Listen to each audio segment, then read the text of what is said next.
এই রমজানে কিছু অসাধু ব্যবসায়ী সিন্ডিকেট প্রতি বছর তারা দ্রব্যমূল্যকে পুঁজি করে দ্রব্যমূল্যকে এক রকমের সিন্ডিকেট করে আমাদের সাধ্যের বাইরে নিয়ে যায়। আমরা সরকারের কাছে আহ্বান থাকবে যেন এই সিন্ডিকেট মাফিয়া লুটেরা এবং চাঁদাবাজদের বিরুদ্ধে যথাযথ ব্যবস্থা নেবে। একই সাথে সাথে এই রমজানে নিরবিচ্ছিন্ন বিদ্যুতের যেন ব্যবস্থাটি সুনিশ্চিত হয় সে বিষয়ে যথাযথ ব্যবস্থা নেবে। এই রমজান উপলক্ষে আমাদের মধ্যে যেই ধরনের নেতিবাচক বিষয়গুলো রয়েছে সেগুলো অতিক্রম করে বাংলাদেশের জন্য প্রত্যেকটি মানুষের জন্য আমরা যেন ইতিবাচকতার বার্তা নিয়ে আসতে পারি। আল্লাহ আমাদের সেই তৌফিক দান করুক। আসসালামু আলাইকুম সবাইকে। দেশ এবং দেশের বাহিরে আপনারা যারা আছেন সবাইকে মাহে রমজানের শুভেচ্ছা।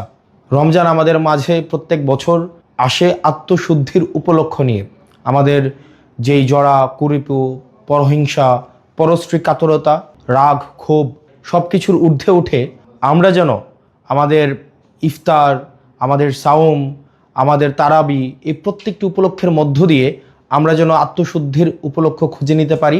আল্লাহ আমাদের সেই তৌফিক দান করুক এবং সবাই যেন আমরা এই পরিশুদ্ধির মধ্য দিয়ে আমরা যেতে পারি এবং আমরা তাকওয়া অর্জন করতে পারি।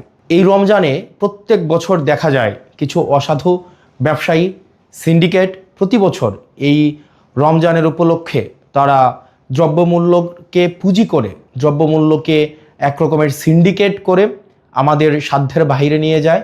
আমাদের জনগণের যেই সাধ্যমূল্যের বাইরে এই আমাদের নিত্য প্রয়োজনীয় যে বিষয়গুলো রয়েছে ছোলা মুড়ি তেল এবং নিত্য প্রয়োজনীয় যে বিষয়গুলো রয়েছে তেল গ্যাস এই প্রত্যেকটি বিষয়কে দেখা যায় সিন্ডিকেট করে সাধারণ জনগণের সাধ্যের মধ্যে সাধ্যের বাহিরে নিয়ে যায়।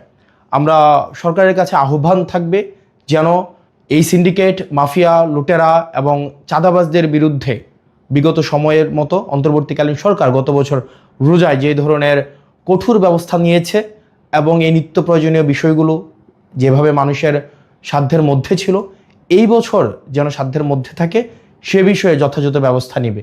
একই সাথে সাথে এই রমজানে আমাদের দেখা যায় প্রত্যেক বছর বিদ্যুতের যেই ঘাটতিটা ঘটে সেটা আমরা গত বছর দেখতে পাইনি। আমরা প্রত্যাশা থাকবে প্রত্যেকটা মুসলিম যেন এই রমজানে তার ইবাদত ভালোভাবে করতে পারে নির্বিঘ্নে করতে পারে।